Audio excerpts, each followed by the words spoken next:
أعوذ بالله السميع العليم من الشيطان الرجيم بسم الله الرحمن الرحيم الحمد لله رب العالمين وبه نستعين على أمور الدنيا والدين ولا حول ولا قوة إلا بالله العلي العظيم اللهم صل وسلم وبارك على سيدنا محمد وعلى آله وصحبه وبارك وسلم تسليما كثيرا برحمتك يا أرحم الراحمين سبحانك لا علم لنا إلا ما علمتنا إنك أنت العليم الحكيم رب اشرح لي صدري ويسر لي أمري واحلل عقدة من لساني يفقه قولي ربي يسر ولا تعسر يا كريم ربي زدنا علما وارزقنا فهما اللهم افتح علينا بفتوح العارفين وقال تعالى أعوذ بالله من الشيطان الرجيم بسم الله الرحمن الرحيم والفجر وليال عشر والشفع والوتر والليل إذا يسر هل في ذلك قسم الذي حجر صدق الله العظيم الحمد لله والشكر لله على نعمة الإيمان والإسلام وعلى دين نبينا محمد صلى الله عليه وسلم وعلى ملة أبينا إبراهيم عليه السلام حنيفا مسلما وما كان من المشركين. Assalamualaikum warahmatullahi ta'ala wabarakatuh. Alhamdulillah tuan-tuan, puan-puan, para jemaah yang dimuliakan Allah Subhanahu wa taala. Pertama-tama dan selama-lamanya lah kita memanjatkan setinggi kesyukuran kita kepada Allah Subhanahu wa taala. Melalui limpah kurnianya serta taufik hidayahnya sahajalah pada hari ini kita dapat melaksanakan segala titah perintah oleh Allah Subhanahu Wa Taala melalui taufik dan hidayahnya. Tidak mampu pun salah seorang daripada kita untuk melaksanakan segala kebaikan dan kesolehan dan juga meninggalkan segala larangan dan kejian melainkan dengan bantuan daripada Allah. Pasal tu tuan-tuan, kita kena sentiasa syukur pada Allah kerana masih lagi Allah Ta'ala memberi nikmat ini pada kita. Walhal kalau kita tengok kat luar tu, kalau tuan-tuan nampak lah, di luar tu sebenarnya orang di luar tu lagi ramai daripada orang dalam. Tapi dalam ramai-ramai tu Allah pilih kita, ni ambil ajar ni sikit lah, ajar gayah ni sikit, Haji Makno, Abang Norman lah, apalah, Haji Ismail, main duduk sini. Kerana pemilihan daripada Allah Ta'ala. Tanda Allah Ta'ala cinta, tanda Allah kasih, tanda Allah Ta'ala inginkan individu ini untuk datang berhampiran dengan Allah SWT. Segi kedudukan makamnya, kedudukannya itu tinggi sisi Allah. Pasal itu kita kena syukur bila Allah Ta'ala pilih kita untuk buat amal ibadah. Dan kita syukur lagi, itu bukan syukur ya Allah alhamdulillah dah terbang. Syukur di sini ialah dengan makna dengan niat untuk menambah lagi amalan-amalan dan juga persediaan-persediaan kita sebelum kita kembali pada Allah. Bukan saja ya Allah aku syukur ya Allah, lepas tu buat maksiat tak jadi tuan-tuan. Jadi syukur di sini ialah dengan kita merasakan ta'zim pada Allah. Terima kasih ya Allah kerana pilih aku ya Allah, padahal aku tak ada kuasa untuk melaksanakan amal perbuatan soleh ini tanpa bantuan dan taufik daripada-Mu ya Allah. Kemudian setengah ulama sufi kata kita kena syukur kali kedua. Kenapalah syukur kali kedua? Tadi dah syukur dah. Nak syukur kali kedua? Kerana Allah Ta'ala bagi taufik untuk syukur kali pertama. Tanpa taufik daripada Allah, kita tak mampu nak mensyukuri nikmat. Allah yang bagi kesedaran pada kita. Kerana apa? Nikmat yang Allah beri pada kita. Kita, ya Allah, terima kasih ya Allah kerana memberikan aku taufik untuk mensyukuri nikmat Engkau. Tadi kita syukur kerana dapat melaksanakan ketaatan. Betul tuan Faham tak cerita dia? Pertama, kita syukur pada Allah kerana Allah Ta'ala beri kita kesempatan untuk beramal. Okey. Syukur yang kedua ialah kita dapat melaksanakan kesyukuran itu pada kali pertama. Dan kena syukur kali ketiga, kerana Allah bagi kita kesyukuran kali kedua. Pasal tu orang yang bersyukur tu kena sentiasa dan selamanya bersyukur pada Allah. Kan permulaan mukadimah tadi ialah apa? Kena marilah kita memanjatkan kesyukuran kita selama-lamanya pada Allah, daiman berterusan. Jadi walhal patut tak seorang hamba tak bersyukur pada Allah? Tak patut. Kalau dia tak syukur pada Allah, memang dia tak patut. Pasal Allah Ta'ala dah sempurnakan kehidupan dia. Jadi kita kena syukur pada Allah, kerana Allah dah beri kita taufik dan hidayah untuk melaksanakan ketaatan tanpa bantuan pada Allah. Patut kita syukur. Lagi apa kita kena syukur lagi? Kalau tuan-tuan lihat, tak payah jauh lah nak tengok macam mana Ustaz, macam mana Allah Ta'ala bantu kita nak buat solat amal ibadat. Betul tak? Memang kita tak nampak. Kita nampak yang kita nampak kita ambil wuduk pada rumah, kemudian pakai wangi-wangi lawa, pakai kopiah, pergi semayang. Betul tak? Nampak tak Allah Ta'ala gerakkan kita? Tak nampak. Siapa nampak? Saya pun tak nampak. Tak nampak pada fizikal lah, tapi segi hakikat itu Allah. Macam mana kita nak tahu Allah bantu kita? Macam mana kita nak syukur? Saya rasa saya dah bawa minggu lepas cerita senang tuan-tuan. Kejap lagi masuk waktu isyak kan, Bilal ada kan, Bilal akan iqamah tu tak? Allahu Akbar, Allahu Akbar, betul? Tuan-tuan dah jawab apa? Allahu Akbar, Allahu Akbar. Asyhadu an la ilaha illallah. Jawab apa? Asyhadu anna Muhammadar Rasulullah. Apa jawab dia? Hayya 'alas salah, hayya 'alal falah. Apa? Hayya 'alas salah, hayya 'alal falah. Apa? Kuatlah sikit. Hayya 'alas salah, hayya 'alal falah. Apa maksud dia? Marilah kita menuju solat, marilah kita menuju kepada kejayaan. Kita cakap apa? La haula wala quwata illa billah. Tak ada daya dan upaya ya Allah untuk aku datang dan berjaya tanpa bantuan Kau ya Allah. Dah sah pertama pun masih la haula wala quwata illa billah. Nampak tak macam mana Allah bantu kita? Sedar tak Allah Ta'ala bantu kita? Baru nampak ya Allah. Sonok ya Allah. Rupanya aku selama ni aku syok sendiri, aku ingat aku yang buat. Tapi sebenarnya Engkau yang buat segalanya Allah. Aku mencari cinta Engkau, tetapi Engkau terlebih dahulu menyampaikan cinta Engkau pada aku. Allah yang menggerakkan kita solat, Allah yang mudahkan kita zikir pada Allah, Allah Ta'ala yang mudahkan masuk istana dia. Ini istana ni bukan semua orang dapat tuan-tuan. Istana yang tuan besar tuan-tuan, ingat suka-suka boleh keluar masuk tuan-tuan. Jangan. Kalau dia bukan menteri besar yo, tak boleh. Kalau dia menteri besar dia boleh keluar masuk. Itu pun kena bagi tahu ni saya nak datang menghadap. Betul tak? Tapi di rumah Allah bukan semua Allah Ta'ala nak pilih. Allah pilih hanya kekasih dia. Pada syukur pada Allah. Lagi syukur pula tuan-tuan, bertambah tahun, bertambah umur. Betul tak tuan-tuan? Jangan cerita bertambah umur lah. Setiap hari pun sebenarnya bertambah umur kita. Tetapi penggenapan umur kita itu kita kira melalui kiraan tahun. Jaranglah orang tuan-tuan nak kira dia punya tarikh lahir dia mengikut bulan hijrah. Kalau saya tanya pun tuan-tuan mesti tak boleh jawab.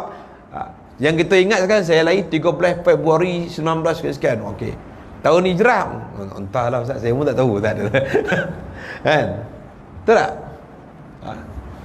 Kalau satu orang tu umur dia contohlah 30 kan, 30 tahun, perkiraan hijrah dia tu tak umur 30 tahun. Umur dia mungkin 31 8 bulan lah. 31 tahun 8 bulan ataupun kadang 2 tahun. Balik kan kira lah macam mana nak kira Ustaz, saya tak ada nak matematik. Ada anak ada cucu kan, buka handset tengok application tu, kira umur hijrah, nenek umur berapa, lahir tahun berapa ni, lahir tahun hari ni ialah 9 boleh hari bulan 8 1950. Berapa umur? Ikut umur nenek dah 70 dah. Yalah nenek tahu 70.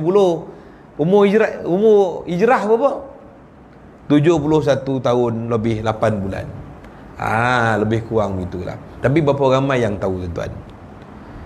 Sebab kita tak apik. Kita tahu sambut awal Muharram je. Tapi time apa ni, bulan lain kita tahu. Jadi tuan-tuan syukur pada Allah Ta'ala, kita diberi kesempatan untuk masuk bulan hijrah yang baru itu pada tanggal 1 Muharram. Yang Allah jadikan bulan-bulan Islam ini sebagai satu kebesaran, tanda kebesaran Allah Subhanahu Wa Ta'ala. Cuma kalau bagi orang yang melihat saja akan lihat satu kebesaran. Bulan-bulan kita tuan-tuan, orang Islam ni perkiraan yang paling tepat sekali. Kita ni orang Islam menggunakan bulan dan matahari untuk menentukan amal ibadah kita. Betul tak tuan-tuan? Siapa tak setuju? Apa pula ustaz? Mana boleh kita menyembah matahari pula jadi macam menyembah bulan pula? Tidak. Kita nak beribadah tu tak? Nak beribadah, nak tahu bulan. Contohnya bulan Ramadan. Kita nak tahu bulan Ramadan 2 hari ataupun 5 hari sebelum tu keluar TV dah. Penyimpan mohor besar raja-raja dah mengisytiharkan bahawa tarikh sekian-sekian ialah tarikh untuk melihat anak bulan Ramadan. Nak bagi tahu apa? Nak bagi tahu besok berpuasa. Besok ada ibadah yang besar yang ditunggu-tunggu kan kita. Orang perempuan je tunggu. Pasal apa? Time tu dah dapat langsir baru kan. Dapat apa? Acuan bahulu yang baru kan. Macam itulah lebih kurang. Orang Melayu, orang lelaki pula apa ni raya mana lah lepas ni kan. Nak gasak kan duit raya ni 10 orang anak, satu anak 400. Wih, mau 4,000. Mana nak cakap. Tu beza tuan-tuan menyambut dalam Ramadan. Kena tengok anak bulan. Perkiraan waktu solat pun sama juga. Kena lihat waktu matahari. Waktu matahari subuh macam mana. Ada fajar kazib, ada fajar sadiq. Kemudian ada terbenamnya matahari tu nak kira macam mana. Baru boleh buka puasa, baru boleh masuk maghrib. Perkiraan Aisyah bagaimana. Bagaimana perkiraan waktu zuhur, bagaimana perkiraan waktu asar. Bulan dan bintang ini memain peranan besar dalam amalan ibadah. Pasal tu Allah tak jadikan di sia-sia. Walladzina yazkuruna Allaha qiyaman wa qu'udan wa 'ala junubihim wa yatafakkaru fi khalqis samawati wal ard. Rabbana ma khalaqta hadza batila subhanaka faqina azaban nar. Allah tu orang begitu. Orang yang mengingati Allah, berzikir. Walladzina yazkuruna Allah qiyaman, yang berzikir mengingati Allah dalam keadaan berdiri. Wa qu'udan, dan juga duduk. Wa ala junubihim, dan juga yang berbaring di atas lambung, di atas rusuknya. Wa yatafakkaru, dan memikirkan fi khalqis sama, pada kejadian langit dan bumi. Dan mereka berkata apa? Rabbana ma khalaqta hadza batila. Wahai Allah Tuhan kami, tidaklah engkau menciptakan ianya dengan sia-sia. Apa doa lagi pula? Rabbana Allah kata subhanaka faqina azabannar. Wahai Allah yang maha suci, selamatkanlah kami daripada azab neraka-Mu yang pedih. Ini orang yang ada lub, orang yang ada mata fikir. Allah jadi tahun ini supaya nak menunjukkan kebesaran Allah. Lebih-lebih lagi pada bulan-bulan Islam yang ada sejarah. Bulan Muharram adalah antara bulan yang Allah SWT haramkan padanya itu penumpahan darah. Bulan yang diharamkan Islam ada berapa? Ni aja. Ada apa? Ada empat. 3 yang berangkaian, 1 yang terpisah. Apa? Kenapa 3 berangkaian? 3 yang berangkaian itu ialah Zulqa'dah, Zulhijjah dan Muharram. Satu lagi Rajab. Satu lagi bulan Rajab. Bulan Rajab itu kerana diharamkan kerana banyak orang pergi bermusafir berniaga. Jadi mereka haramkan bulan itu, dan Allah pun mengharamkan bulan itu daripada berperang. Kenapa Allah Ta'ala mengharamkan bulan Zulqa'dah, Zulhijjah dan bulan Muharram daripada berperang? Kenapa? Apa kaitan tu Ustaz? Nak perang je lah Ustaz. Kenapa? Kerana orang dahulu, orang Arab, orang-orang dahulu, agama-agama dahulu, mereka nak melaksanakan haji bulan Zulhijjah kan. Bulan Zulqa'dah lagi dia dah berangkat. Macam kita kadang-kadang kan ada jemaah haji Selalu jemaah first flight pergi haji tu bulan Zulkaidah dah sampai. Kan? Satu Zulkaidah kan dah duduk begitu. Jadi bulan tu tak boleh berperang kerana orang sibuk nak pergi mengerjakan haji, kau sibuk nak pergi perang pula. Jadi Allah haramkan bulan tersebut supaya orang itu tak terganggu dengan berperang. Sekarang lain tuan-tuan, tak kira siang malam berperang. Orang sekarang tuan-tuan berperang tak gentle. Kenapa tu? Orang tengah tidur dia letak bom, mana nak melawan? Betul tak? Orang dulu berperang betul-betul kat padang, dan dekat hasyar, dekat padang. Kau sana ke sini, kau hantar wakil kau dan hantar wakil kan. Padang lawan, tikam depan-depan, tak ada nyorok-nyorok je, orang tengah cakap dia sniper jauh-jauh. Tu nama pengecut tuan-tuan. Betul tak? Gentle lah seorang. Tu sekarang ni perang tak sama macam orang dulu gentle. Jadi bulan Zulhijjah ialah bulan haji. Bulan haji tu bukan masuk bulan Zulhijjah. Bulan haji tu dah masuk bulan Syawal lagi. Musim-musim haji tu daripada bulan Syawal. Dah pergi dah siap-siap bekalan dah untuk pergi haji. Bulan Zulkaidah baru dia safar pergi haji. Bulan Zulhijjah mereka melaksanakan haji. Bulan Muharram mereka balik daripada Zulhijjah. Itu bulan Muharram tu mereka tidak berperang kerana orang sibuk balik nak ke rumah masing-masing. Jadi itulah 3 bulan yang Allah rangkaikan untuk tidak berperang supaya orang boleh tumpu pada ibadah. Tapi orang pun khabar, Ustaz, habis itu macam mana? Apa kaitan Muharram dengan Nabi hijrah pula? Nabi hijrah kan bulan Safar. Betul tak? Nabi tak hijrah bulan Muharram. Siapa cakap Nabi hijrah bulan Muharram? Siapa cakap? Nabi tak hijrah pada bulan Muharram. Nabi bermulakan hijrah pada bulan Safar dan sampai di Madinah atau Yathrib pada 12 Rabiul Awal. Kisah dia panjanglah, sedih sebenarnya kalau cerita balik penghijrahan ni. Penghijrahan Nabi ni bukan masa tu Nabi hijrah, tidak. Nabi ni dah dipujuk rayu pada tahun 12 kenabian. Tahun 12 kenabian, iaitu pada perjanjian Aqabatul Ula. Perjanjian Aqabah yang pertama. Yang dihadiri oleh lebih kurang 13 orang. Dihadiri, setengah riwayat kata 6 orang, setengah kata 13 orang. Menghadiri, minta Nabi untuk datang ke Yathrib untuk diangkat sebagai pemimpin, untuk memimpin penduduk sana. Semua persoalannya, kenapa mereka nak mengajak Nabi? Betul tak? Nabi lahir mana tuan-tuan? Di mana Nabi lahir? Kok Diang tak ada. Mana? Pilah, Senaling? Tak ada. Nabi lahir di Makkah. Tapi kenapa orang Taibah ataupun orang Yathrib panggil Nabi sallallahu alaihi wasallam untuk jadikan pemimpin kat sana? Ni kalau jawab memang andal. Siapa pandai, siapa tahu memang jawapan dia memang betul ni. Apa tuan-tuan? Kenapa? Adakah dia Nabi?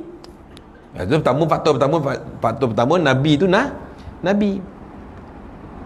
Faktor yang paling besar sekali apa? Antara faktor yang besar, kerana umat Nabi ni orang Madinah.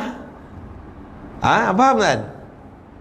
Macam kita lah, orang Sembilan kan, semua kan kira-kira semua perut kan. Betul tak? Orang dulu pun tengok perut. Madinah ni, Aminah ni bapa dia Wahab bin Abdul Manaf. Abdul Manaf tu moyang Nabi. Orang antara orang yang sampai di Madinah, dia buka Madinah. Nabi punya keluarga ni dulu zaman Nabi, satu daripada moyang Nabi tu iaitu Fihr. Moyang Nabi Fihr ni duduk di Madinah dahulu. Daripada Fihr sampai ke Kilab bin Qusay. Kilab bin Kinanah. Barulah situ berpecah jalur tadi. Yang ada duduk di Madinah, ada yang duduk di Mekah. Jadi ada seorang dulu, saya ingat baru ni ada seorang menteri lah, bukan menteri lah, ahli parlimen kat lah, tapi dia ni macam tak cerdik sangat. Tahu tak, saya tak sebut nama lah. Dia kata Nabi ni pelarian. Bangang tak tuan? Bangang nama tuan. Tak maaf sebab tuan. Madinah tu kampung mak Nabi. Tahu tak? Sayyidina Abdullah, bapa Nabi, dia kahwin tu, sebenar siapa yang nak kahwin? Pergi Madinah.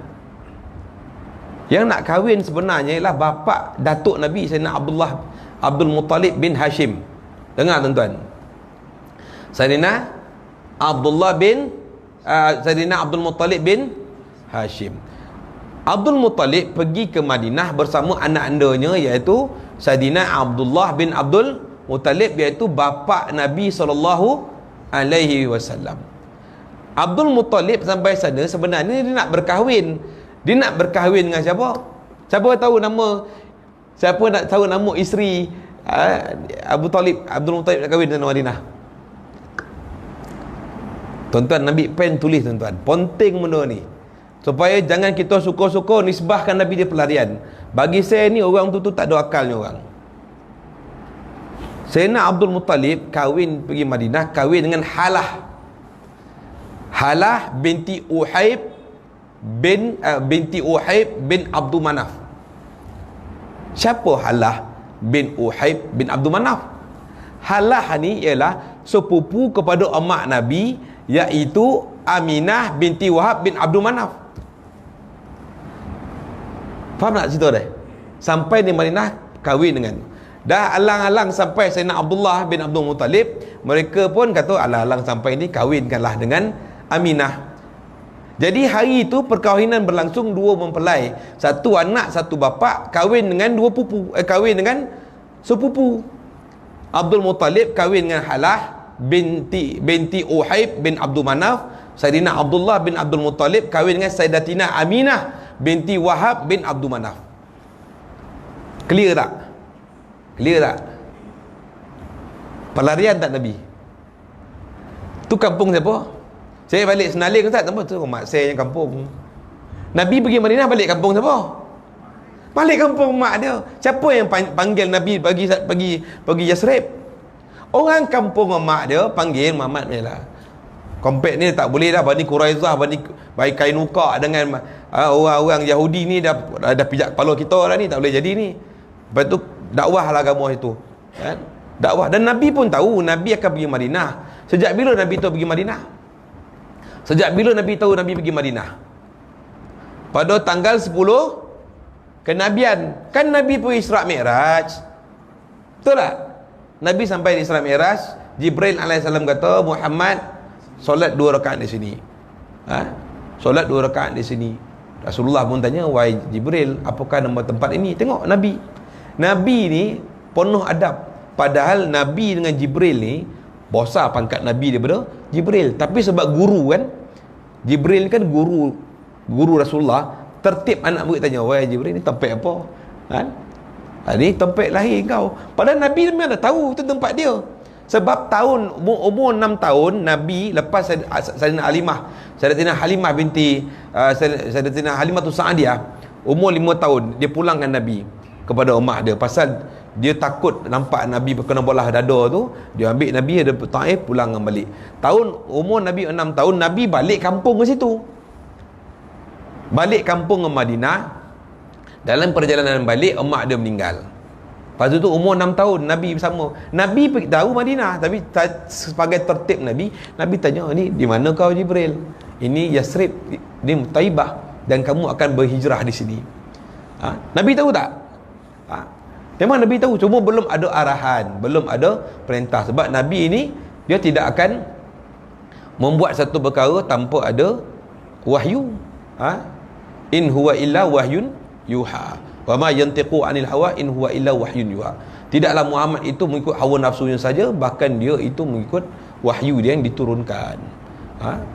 Jadi bila Nabi SAW pada perjanjian Aqabatul Ula itu diminta datang, Nabi tak pergi. Bukan Nabi tak pergi, Nabi kata belum ada wahyu. Tapi Nabi SAW tidak menghampakan orang-orang Yasrib yang menjemput Nabi itu. Nabi kirimkan seorang sahabat untuk kembali bersama mereka untuk menjalankan usaha dakwah yang murni, mengajak manusia kepada Allah, mentauhidkan Allah Ta'ala dan mengikuti sunnah Nabi SAW. Siapakah sahabat yang pergi tu? Soalan. Lagi soalan kan? Dia soalan dia, ustaz ni memang kena tala ustaz ni. Betul tuan?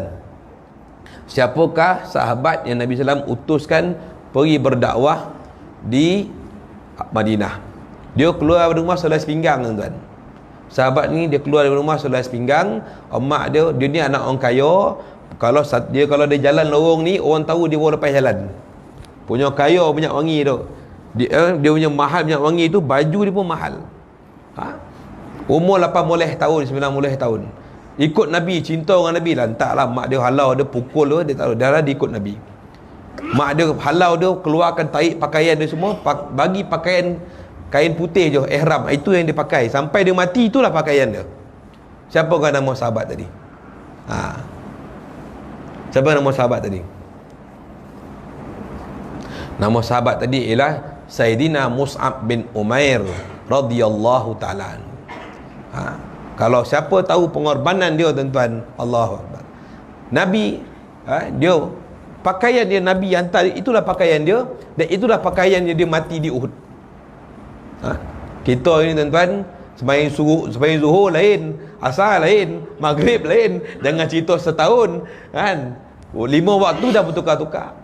Ikut jemaah pergi ke Yasrib buat dakwah, buat kerja-kerja dakwah. Alhamdulillah, berkat dia buat dakwah tu 60 lebih keluarga telah peluk Islam. 60 keluarga, bukan 60 orang tuan-tuan, 60 keluarga masuk Islam.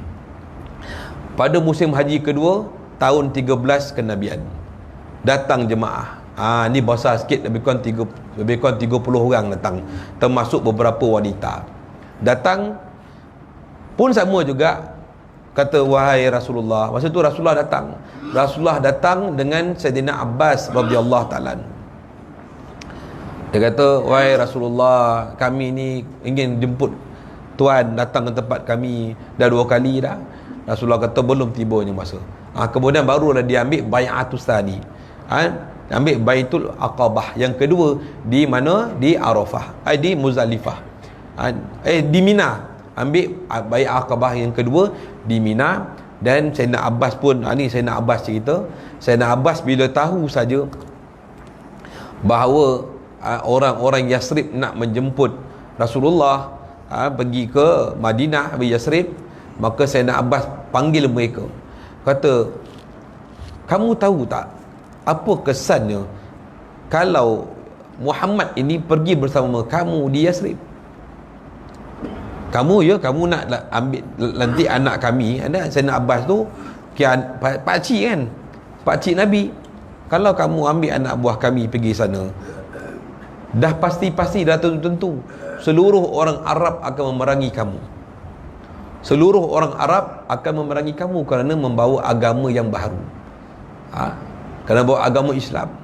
Maka mereka pun dah goyang. Betul juga kan, takkan Bani Quraizah tak selesai lagi, Kainuqa tak selesai lagi, Bani Nadir tak selesai lagi, semua dah musuh kan sana dah. Mereka datang jumpa Nabi, wahai Rasulullah, bagaimanakah hari ini? Datang seorang pakcik kamu, pakcik tuan datang seolah-olah memberi satu amaran, kalau tuan balik dengan kami akan diperangi. Benarkah tuan? Ni Nabi kata apa? Berkatalah benar walau murrah. Bercakaplah benar walaupun ianya pahit. Nabi kata iya. Nabi tak tipu. Tak ada, dia cakap tak ada. Kalau kita lah kan, tak ada tu tipu tu, dia tu pandang sedap menghati kita kan. Kalau kau pergi ni memang kau kena sound ni, kata ya kau tak ada lah. Nabi tidak. Nabi kata ya tidak. Kemudian mereka bertanya, wahai Rasulullah, jadi apa yang kami dapat? Apakah jaminan untuk kami? Rasulullah kata, siapa yang membentengiku, siapa yang melindungi aku, maka dia akan bersama aku dalam syurga. Kalau macam tu tak apalah Rasulullah, kami jagalah engkau. Kerana mereka memandang kebersamaan Nabi itu dalam syurga. Mereka tak lihat di dunia ni. Malam lepas habis Zulkaidah, dah habis Muharram, barulah orang-orang Arab itu berkumpul. Pasal bulan Zulkaidah, Zulhijjah, Muharram tak boleh bunuh, betul tak? Berbincang untuk bunuh pun tak boleh. Macam tu sekali. Jadi bila habis bulan Muharram, Abu Jahal dan konco-konco dia datang ke Darun Nadwa. Darun Nadwa ni dia macam orang panggil apa, bilik seminar lah, bilik mesyuarat lah, bilik mesyuarat orang-orang musyrikin Mekah. Sebab dalam bulan 3 bulan ni nak rancang bunuh Nabi tak boleh, pasal bulan haram, dan mereka yakin nanti kena laknat oleh tuhan-tuhan mereka, Lat, Uzza, Manah, Mata tu. Jadi mereka kata tak apa, bulan Muharram, bulan Safar kita mesyuarat. Macam mana nak bunuh Muhammad ni? Kalau bunuh Muhammad ni seorang, kalau Bani Adi bangun lawan dengan Bani Hashim, tak boleh, Bani Hashim besar, nak lawan macam mana? Kalau Bani Hashim tak apa, Bani Abdul Muttalib bangun, habis. Nak lawan macam mana? Panggil semua kaum, panggil semua kabilah-kabilah, Bani Makhzum, Bani Adi, Bani Muttalib, Bani Umayyah, dan macam-macam Bani lagi, lebih kurang ada 13 kelompok kumpul. Akhirnya mereka sepakat bahawa malam 12 Safar nanti mereka akan melaksanakan pembunuhan atas Nabi. Jadi kalau Nabi itu dibunuh oleh semua kaum, semua tadi itu bersepakat, maka siapa pun tak boleh cas. Faham tak? Mana semua dah sepakat untuk bunuh Nabi. Malam yang mereka putuskan tu, mereka nak pergi, malam itu Allah kata, wahai Muhammad, keluar hijrah. Nabi dah kena kepung, tuan-tuan.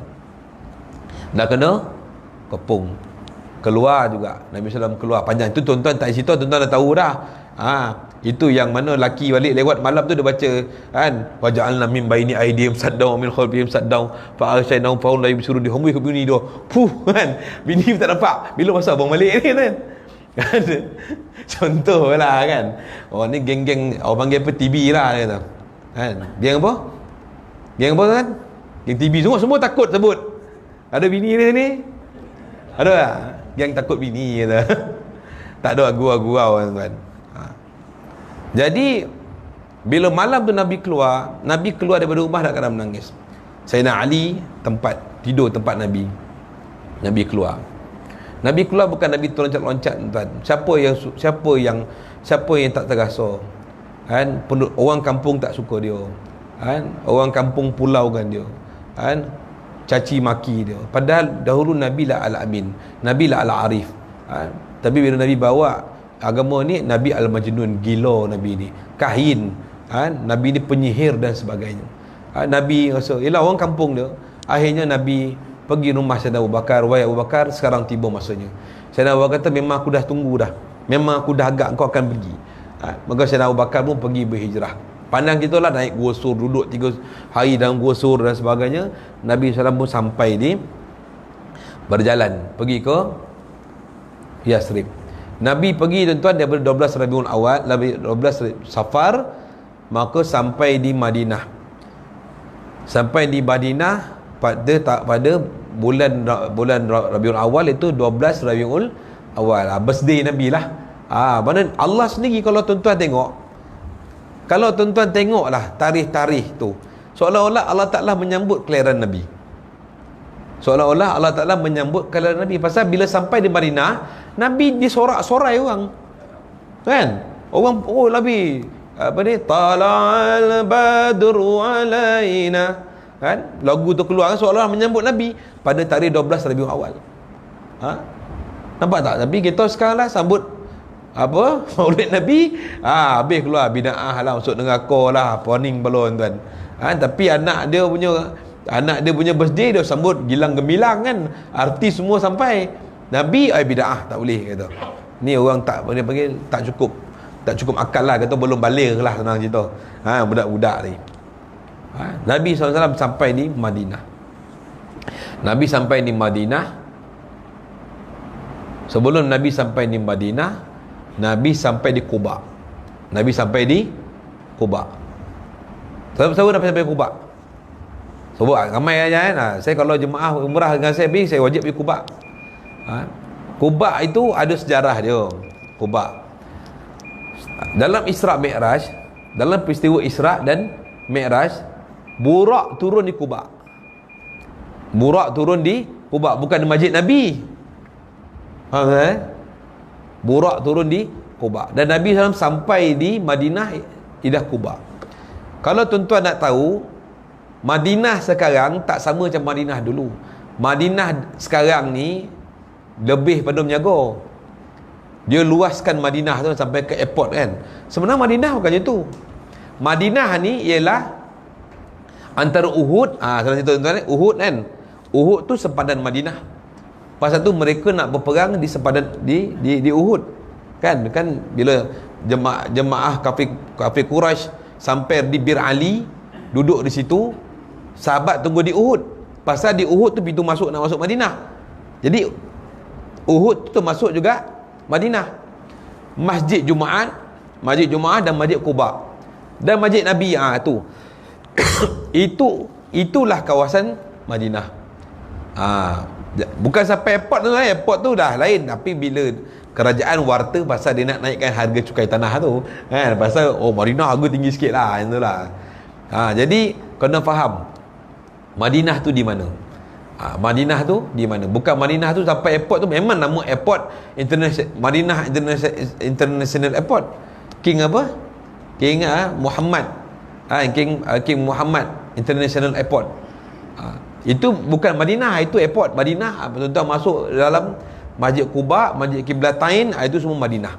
Itu semua Madinah. Sampai di Madinah, Nabi sampai di satu tempat nama dia Quba. Di situ Nabi SAW sampai dan Nabi solat dekat situ di Quba. Kalau tuan-tuan pernah tak dengar nama Masjid Musabbah ataupun Masjid Musabbih? Dengar tak? Pergi umrah pernah pergi sana tak? Masjid Musbih ataupun Masjid Musabbah. Tahu tak tempat Nabi mula-mula semayang dalam Madinah? Sebab tu semayang subuh awal pertama di Madinah. Masjid dia tak jauh daripada Masjid Quba. Masjid dia tak jauh daripada Masjid Quba. Nabi solat itu dengan Sayyidina Abu Bakar radhiyallahu anhu. Daripada Quba ke Masjid Musbih tu lebih kurang dalam 500 meter je jalan kaki. Tak jauh lah, mana kalau 500 meter lebih kurang dalam 5 minit lebih kurang 5 minit 6 minit lah. Tengok kelajuan lah. Saya sampai sana, kawan yang kata, Ustaz, ini tempat Nabi mula-mula solat ni. Semayang tu, terasa kan? Semayang kat situ, Masya Allah. Baru kita rasa Allah pengalaman Nabi. Nabi semayang di Masjid Taubah atau Masjid Nur. Nabi duduk di Masjid Nur. Kemudian Nabi semayang Nabi pernah duduk di satu perigi, dia panggil Bir Inzik, Birul Inzik. Tu Birul Inzik, pernah sampai tak? Tuan-tuan pergi umrah pernah sampai tak Birul Inzik? Tuan-tuan lain kali pergi umrah dengan saya lah, saya bawa Bir Inzik tu. Bir Inzik tu tempat Nabi ludah dalam tu. Nabi dah sampai di rumah satu sahabat, nama dia sama sahabat tu Sayyidina Kulsum bin Hadam. Sayyidina Kulsum bin Hadam. Nabi sampai duduk rumah beberapa hari sebelum masuk ke Yasrib, kalau sampai masuk ke Madinah. Nabi tengok orang sana tu ada satu perigi, ada satu telaga. Tapi orang tak gunakan telaga tu untuk minum, mereka pergi ambil air tempat lain untuk minum. Jadi Nabi tanya, kenapa tak minum air kat sini? Kata, wahai Rasulullah, air di sini agak masin sikit, kami gunakan untuk pengairan, jadi kami tak guna untuk minum. Faham tak? Bila air tu tak boleh minum, mereka gunakan untuk buat tanaman-tanaman kurma dan sebagainya. Apa Nabi buat? Nabi ludah dalam telaga tu. Sampai sekarang lemak sedap tuan-tuan air dia. Ada kat rumah air tu, nak datang rumah air tu ada. Saya kalau bagi memang saya akan bawa 2, letak dalam beg, balut air tu. Itu kadang-kadang orang nak buat ubat ke apa, bagi minum air tu. Air telaga ludah Nabi. Tu air Nabi. Dan kat situ ada satu tempat lagi, Masjid Muzalla. Masjid Muzalla. Belum masuk Masjid Quba lagi ni. Masjid kat situ. Nabi semayang itu mereka buat masjid. Nabi semayang itu mereka buat masjid. Nak bagi tu tempat semua Nabi sampai mereka akan buat masjid untuk mengenangkan jasa Nabi SAW. Masjid Muzalla di situlah mereka tahu yang tu Nabi. Masa Nabi SAW masuk Madinah, mereka tak tahu mana satu Rasulullah. Sebab Nabi SAW dengan Sayyidina Abu Bakar. Sayyidina Abu Bakar dengan Rasulullah ni, cara jalan dia lebih kurang sama. Siapa? Mana Muhammad tak tahu. Sehinggalah Sayyidina Abu Bakar ambil rida dia ni, ambil rida rida Rasulullah, rida dia, Nabi tengah duduk itu, mereka dia letak atas Nabi. Barulah dia tahu itu Nabi. Itu bagi masjid Muzalla, masjid payung. Sebab dia kelihatan Sayyidina Abu Bakar tengah payung Nabi kat situ. Panjang gitu tuan-tuan. Dan Nabi SAW masuk dalam Madinah. Mereka pun sambut Nabi SAW, bawa masuk. Ini begitu hijrah. Kenapa berlakunya hijrah itu? Kerana ada perintah. Panjang kita, lepas tu masuk rumah Abu Ayyub Ansari, Nabi bina masjid depan rumah Abu Ayyub. Kemudian Nabi, sahabat-sahabat lain bagi juga rumah, Nabi membesarkan, Nabi bina bersebelah rumah, sebelah masjid tu rumah isteri Nabi, Sayyidina Aisyah, Sayyidina Hafsah, Maimunah, Saudah, Romlah, Hindun, Jawairiyah dan sebagainya. Isteri Nabi. Lepas tu belum kahwin lagi lah. Lepas kahwin Nabi bina rumah. Cerita dia sekarang tuan-tuan, hijrah dah tak ada. Betul tak? Hijrah dah tak ada. Jadi apa yang perlu kita hijrahkan? Apa yang perlu kita hijrahkan? Kita kena hijrah diri kita tuan-tuan, perempuan dimulai Allah Ta'ala. Sampai bila kita rasa seronok dengan keadaan sekarang? Sampai bila kita kena rasa solat kita ni cukuplah, bolehlah aku solat daripada tak solat? Adakah kita yakin dengan solat yang sekarang ni boleh selamat kita di kubur mahsyar mizan sirat? Ni solat ni, saya solat ustaz, ialah solat kamu bagaimana? Solat, pernah tak kita merasai kelazatan solat? Ada mak saya, makcik saya lah, sebelah isteri saya, dia 12 tahun lebih tak dapat sujud. 12 tahun lebih tak dapat sujud. Dia kata mak ngah ni Lip, tak boleh nak sujud, kaki sakit. Kalau jatuh tu macam karen dia punya tu, tak boleh nak letak, dia duduk atas ni je. Dia tak pernah sujud. Lepas pada tu ada satu isteri saya jual produk kesihatan untuk pakcik-makcik yang sakit lutut ni. Dia pun makan. Lepas seminggu lepas tu dia cubalah letak lutut dia atas ni, atas lantai. Dia rasa tak ada apalah, tak rasa apa pula. Lepas tu dia pun kata dah masuk waktu duha, dia pun sembahyang duha. Dia sembahyang duha, dia kata lepas sembahyang duha dia pun sembahyang, dia try boleh letak kaki atas lantai. Kemudian dia sombam sujud, menangis dia tuan-tuan. Sebab pun dah 12 tahun tak rasa kepala ni sujud pada Allah. Dan dia kata hari tu terasa tu nikmat dia sujud. Selepas 12 tahun tuan-tuan. Berapa tahun? 12 tahun tak dapat sujud. Dapat sujud meraung dia, telefon, terima kasih lah tolong, menangis-nangis kerana kegembiraan. Tapi sekarang kita ni pernah tak merasa gembira dengan ibadah yang kita buat? Tuan-tuan, perempuan yang dimuliakan Allah SWT, selepas mati kita dah tak ada solat lagi dah. Selepas mati kita tak ada baca Quran lagi. Selepas mati kita dah tak ada pergi masjid lagi. Selepas mati kita tak ada apa puasa, tak ada apa. Tak ada apa amal ibadah yang dipersembahkan pada Allah sebagai bentuk kehambaan. Kerana dalam kubur tu bukan kehambaan lagi dah, hanya menerima jaza, menerima balasan saja. Tuan-tuan, perempuan nak menzahirkan kehambaan itu di dunia. Di sini dah dapat solat. Solat betul, solat betul. Pulun lah solat betul-betul. Sebab dalam kubur tak boleh solat lagi dah. Nak puasa, puasa dah betul-betul kat dunia ni. Besok dah masuk kubur tak baik puasa dah. Nak buat semua amal ibadah ni, hijrah sekarang ni, daripada sekarang hijrah, bawa diri kita ini ke jalan Allah Subhanahu Wa Taala. Tapi ustaz, kena buka hati, ialah kena paksa.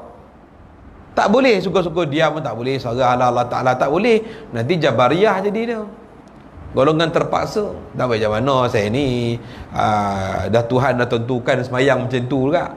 Tapi bila lauk tak sedap, kau pandai pula marah kan? Anak pandai lah ramai kan? Tapi semayang cukuplah ni, cukuplah. Tak boleh. Orang kalau duit RM10 hilang tuan-tuan pun orang huru-hara tuan-tuan. Betul tak? Kalau 100 hilang, huru-hara tak? Tu sikit lagi lah. Kalau 10,000 hilang, domam kan. Domam tuan-tuan. Tembak tu error tak boleh baca kan, tak boleh masuk. Domam 10,000 hilang. Ni duit ni nak buat nikah ni kata. Hilang. Tapi bila amal ibadah kita hilang, rakaat kita sebelum sembahyang kita hilang, ada rasa tak? Imam Ghazali rahimahullah kata dalam Minhaj, kalau kamu tak rasa itu, mana kamu telah kehilangan nikmat iman. Sebab nikmat iman tu dia akan rasa manis, seronok aja. Dia tak buat tu ya, dia rasa poning, ya Allah apa demam dia ni, oh rupa nak sembahyang duha tadi. Lepas sembahyang duha baru dia elok. Lepas sembahyang duha dia baru dia elok. Ada satu ulama besar India, nama dia Maulana Muhammad Zakaria Al-Kandahlawi. Tuan-tuan ingat, ulama besar. Dia demam tuan-tuan. Dia demam. Tahu tak dia buat apa? Kalau kita demam macam mana? Bang ambil lah solibul bang, tak tahan bang, badan urat-urat bang demam. Yang orang lelaki pula kalau demam macam budak umur 7 tahun peluk je bantal kan. Oh tak boleh lah kan. Dia punya demam tu mengalahkan budak 7 tahun. Budak 7 tahun tu tokak pinggang, apa lah ayah je ni demam ni kan. Tapi beliau kalau demam tuan-tuan, ubat dia ialah apa? Menghatamkan Sahih Bukhari. Ubat dia ialah menghatamkan Sahih Bukhari tuan. Ubat dia dah khatam tu elok, khatam terus elok. Dia mengalami kesakitan di Madinah. Dia kata dia nak duduk Madinah dan mati di Madinah. Dan mati di Madinah. Dia nak satu tanah dengan Nabi, nak satu tanah dengan Rasulullah sallallahu alaihi wasallam. Dia sakit sehingga doktor tu kata, tuan, ubat tuan ni tak ada di Madinah ni. Tuan kena pergi balik di negeri India tuan-tuan, di situ ada ubat dia. Dia bila dengar nak balik India, tu elok. Tak nak dia balik dia. Tak nak dia balik. Tu segai tak apa, dan okey dah. Itulah lebih kurang. Kita tuan-tuan, jom dia pergi umrah. Alah takut Ustaz naik kapal terbang, Ustaz gayat dia kan. Alasan gayat je. Tapi nak mati Madinah tak? No Ustaz, kalau Ustaz nak mati Madinah, tapi kapal terbang pun takut naik. Macam mana? Tahu tak? Jadi tak boleh tuan. Dalam bab agama, bab amal ibadah, dia tak boleh nak tunggu-tunggulah hati terbuka. Tidak, sekarang kena paksa diri kita. Sekarang yang kena arahkan diri kita, kena tambat diri kita, kena paksa nafsu kita ni. Supaya apa tuan-tuan? Supaya kita tak menyesal lah. Tak menyesal. Hari ni biar ada syekh kami, Syekh Yusuf Bakhur Hafizahullah kata, siapa yang memahami maksud kerehatan? Siapakah orang yang memahami maksud rehat? Rehat. Tu rehat tuan-tuan. Kita ni satu hari bekerja kan. Pak Untur saya ni kadang-kadang bila time ngotik buah, dia pergi ngotik buah sampai ke tengah hari kan. Dia pada pagi tu sampai ke tengah hari. Kerja dia loading buah tu, loading. Ambil buah sawit, loading kan. Cuk, pak, cak masuk dalam lori. Sampai dah habis pula. Bawa kereta pergi ke tempat penimbang Felda, kira berapa dia punya tan dia tu. Potang kan bawa balik. Sampai kan sebelum asar, dia dah sampai kat waktu dia ambil kursi rehat. Oh, sedap rehat satu hari ambil kerja. Betul tak? Orang yang merasai nikmat rehat ialah orang yang pernah penat dengan kerja dia, baru dia merasai nikmat rehat. Hari ni kita tuan-tuan penat dengan rehat. Berehat dia kerja berehat lah. Akhirnya kata tenanglah di sana kan. Tu tenang, rehat betul lah kau kan. Kau nak rehat sangat, pergi rehat kat kubur. Sekarang lah tuan-tuan kita kena penat supaya apa? Kat kubur nanti jadi tempat rehat. Di kubur tu esok rehat lah, dah ponek semayang, dah ponek puasa, dah ponek baca Quran lah kan. Soal sebab rehat ni. Contohlah malaikat datang, Mungkar dan Nakir datang, dia pun tak goyang. Pasal apa? Dulu dia dah ponek kat akhirat dah kan. Sayyidatina Rabi'atul Adawiyah, satu orang khadam perempuan tu, dia punya anak murid perempuan mimpi dia. Mimpi dia persoalan dalam kubur. Mimpi dia jawab soalan kubur. Dia tak jadi dalil tuan, tapi nak cerita bagaimana keadaan dia Bila Munkar dan Nakir datang pada dia, dia kata, wahai Arabiah, siapakah Tuhan kamu? Apa Sayyidina Arabiah kata apa? Sayyidina Arabiah kata apa? Tanyalah Tuhan pula siapa aku. Tanya Tuhan. Hidup aku memang untuk dia. Kenapa kau tanya soalan itu pada aku? Betul tak? Orang yang memang dah cinta dengan Allah, orang dah mabuk cinta dengan Allah, kehidupan dia untuk Allah, mati dia untuk Allah, sampai ungkapan yang masyhur dia kata apa? Kalaulah Tuhan, kalaulah Allah masukkan aku dalam neraka kerana dia suka aku dalam neraka, itulah syurga aku. Kalaulah Allah masukkan aku dalam neraka kerana memang dia suka aku dalam neraka, maka itu syurga aku, kerana kesukaan dia itu yang menjadi keinginan aku. Dan kalaulah dia masukkan aku ke dalam syurga tanpa dia redakan aku, maka itulah sebenarnya neraka aku, kerana bagaimana aku nak masuk syurga tanpa daripada keredaan dia. Jadi begitu juga dengan Sayyidina Umar radhiyallahu ta'ala anhu. Sayyidina Umar radhiyallahu ta'ala anhu, satu hari Rasulullah sallallahu alaihi wasallam nampak Sayyidina Umar, kemudian Sayyidina Umar pun senyum dengan dia. Rasulullah pun senyum dengan Sayyidina Umar radhiyallahu ta'ala anhu. Kemudian Sayyidina Umar pun pelik, Rasulullah, aku tebus mak ayahku. Orang Arab dulu lain, dia punya sumpah tu, aku tebus mak ayahku ya Rasulullah, ceritakanlah apakah yang menyebabkan kau senyum pada aku. Maka Sayyidina Rasulullah pun kata, wahai Umar, masa kamu datang tadi, aku lihat banyak syaitan yang duduk di lorong tadi. Syaitan duduk banyak, tapi bila kau datang, syaitan semua lari bertempiaran. Sayyidina Umar lari bertempiaran. Dan apabila kamu mati nanti, wahai Umar, bila kamu mati nanti, wahai Umar, malaikat akan tanya pada engkau, wahai Umar, man rabbuka? Wahai Umar, siapakah Tuhanmu? Maka engkau akan jawab, Allahu Rabbi. Dan engkau akan bertanya pada malaikat tadi, man rabbukuma? Siapakah Tuhan kamu berdua? Siapakah Tuhan kamu berdua? Malaikat tadi kata, kami dihantar untuk soal kau kata. Kemudian malaikat tadi tanya balik, wahai Umar, man nabiyuka? Siapakah nabi kamu? Maka engkau akan jawab, Muhammad nabi, man nabiyukuma? Siapakah nabi kamu berdua?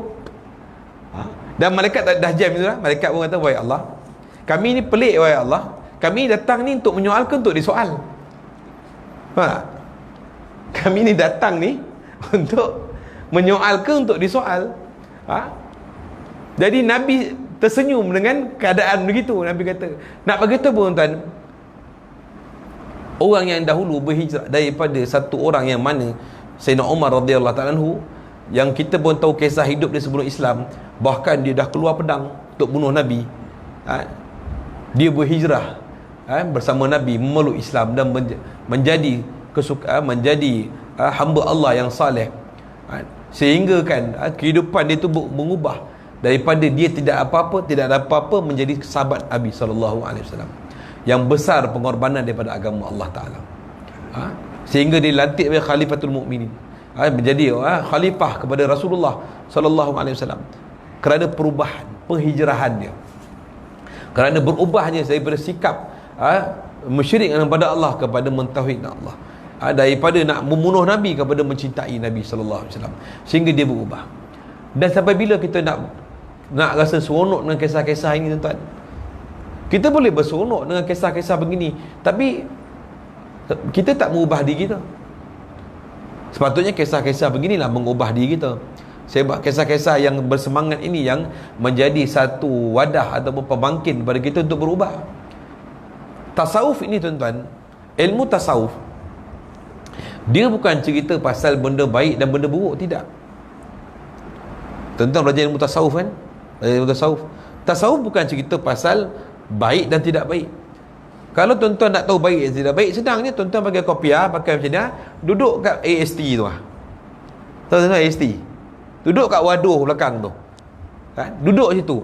Sana orang minum arak waduh, tuan-tuan pakai macam dia. Nampak tuan-tuan baik, nampak dia tak baik. Betul tak? Tahulah kita ni baik, ni tak baik. Tetapi dalam tasawuf, dalam orang-orang sufi, Ahlullah, orang yang dekat dengan Allah, mereka bukan membahaskan benda yang tak baik dengan yang baik, tapi mereka membahaskan benda yang baik dan terbaik. Mereka mencari, mereka meninggalkan yang baik, mereka meninggalkan yang baik dan mencari yang terbaik. Faham tuan? Kita selalu nak yang baik ke nak yang terbaik? Selalu kita nak yang terbaik.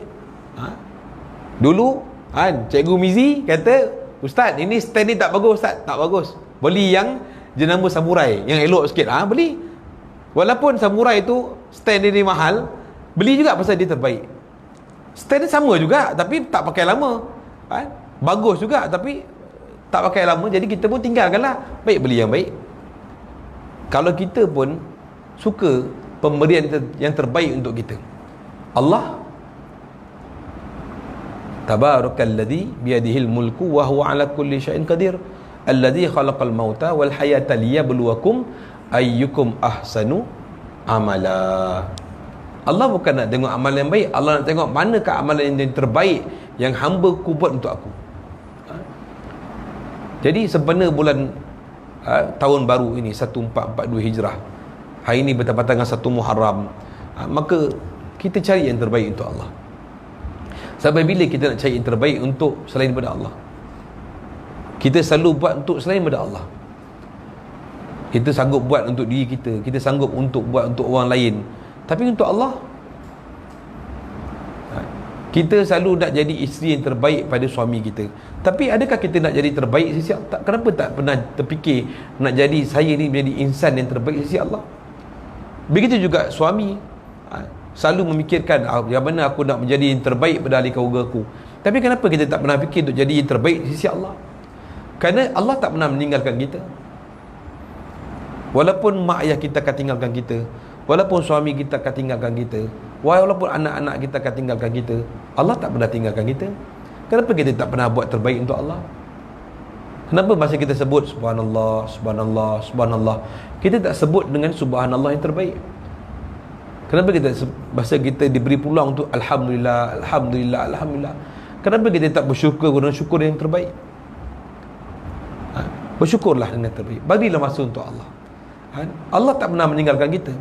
Hatta kalau kita tinggalkan semuanya pun, iaitu meninggal dunia, tetap Allah ada tetap Allah sentiasa ada dengan kita.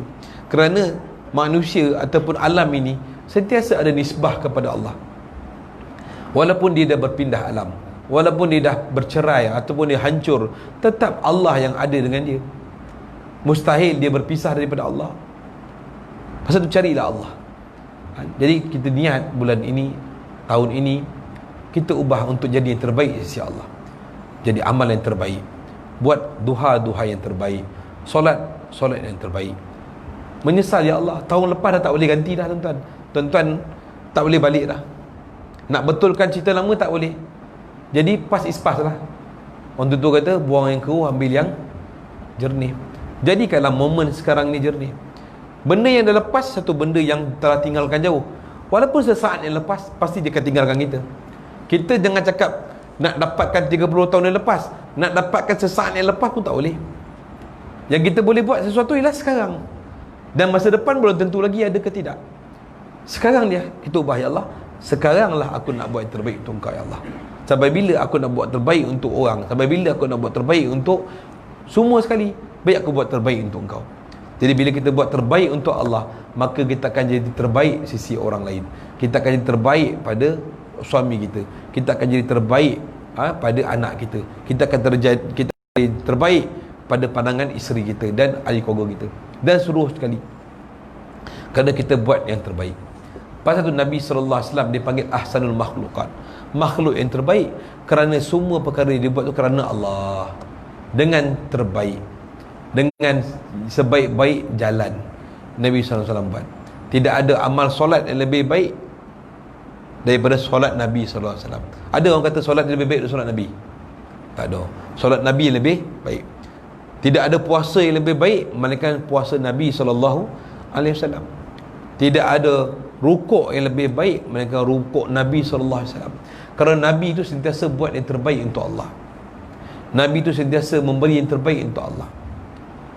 Jangan cakap diri dia, nyawa dia pun diberi untuk Allah. Yang terbaik. Kita yang terbaik itu simpan dalam bekas kaca. Ini terbaik Ustaz, mahal ni Ustaz, saya sayang tu benda ni. Yang terbaik itu yang mereka korbankan. Dan Allah kata dalam Quran apa? Allah kata apa? Tidaklah Allah kata apa dalam Quran, maksud dia lebih kurang ialah tidaklah dikatakan sesuatu kebaikan itu iaitu tidak dikatakan sedekah itu yang terbaik, melainkan dia memberi apa yang terbaik sisinya. Maksud kalau dia nak memberi sesuatu pada Allah, beri yang terbaik. Di sisi Rasulullah ada beberapa orang yang Rasulullah rasa terbaik dan Rasulullah kasih, seperti Sayyidina Abu Bakar, Sayyidina Umar, Sayyidina Ja'far At-Tayyar. Tapi kerana ada hubungan dengan Rasulullah dan menjadi kekasih Allah dan kekasih Rasulullah SAW memberi dia untuk Allah dulu, mengorbankan dia untuk Allah. Sayyidina Ja'far, sepupu Nabi sayang. Ulama kata ada 7 orang yang muka macam Nabi. Antaranya ialah Sayyidina Ja'far At-Tayyar. Mana Ja'far At-Tayyar pergi? Ja'far At-Tayyar syahid dekat Yarmouk. Siapa lagi yang Nabi susahkan untuk agama? Nabi sayang Sayyidina Ali radhiyallahu ta'ala anhu. Nabi SAW gantikan nyawa dia itu di tempat tidur Nabi. Nabi tanda sayang satu orang, Nabi beri terbaik pada dia itu, menggunakan dia untuk Allah SWT. Kita pula yang terbaik itu kita simpan dalam kata kaca. Tak nak susahkan anak kita. Jangan baik ni, biar baik. Akhirnya anak biar bala kita. Kalau kita sayang anak, tuan-tuan, orang tua kata apa? Tangan-tangankan. Pasal apa? Kita nak yang terbaik supaya besok jangan dia kurang ajar, so jangan dia kurang adab. Tapi bila dah jadi buluh, nak bengkok macam mana tak boleh, tuan. Esok kita lengkuk dia, melantur dia, bantai kita balik, kan? Sudah. Jadi kita insya-Allah, saya dan tuan-tuan tanam niat dan azam untuk menjadi hamba Allah yang terbaik, kan, pada masa sekarang. Dan jikalau diberi peluang untuk kita pada masa akan datang, teruskan kebaikan kita, melaksanakan amal sesuatu itu dengan yang terbaik. Wallahu ta'ala alam. Boleh insya-Allah. Tak ada soalan dah, seramah dah ada soalan, kan? Baik, insya-Allah tu apa yang baik semua datang daripada Allah, yang tak baik atas kelemahan diri saya sendiri. Jadi mudah-mudahan apa yang kita bincang dan muzakarahkan ni, kita dapat beramal dengannya, dan kemudian kita menyampaikan kepada mereka yang tidak hadir dalam majlis ini. Kita sudah majlis kita dengan tasbih kifarah. Subhanallahi wa bihamdihi, subhanakallahumma bihamdika, asyhadu an la ilaha illa anta, astaghfiruka wa atubu ilaih. Subhana rabbika rabbil izzati amma yasifun, wa salamun alal mursalin, walhamdulillahi rabbil alamin.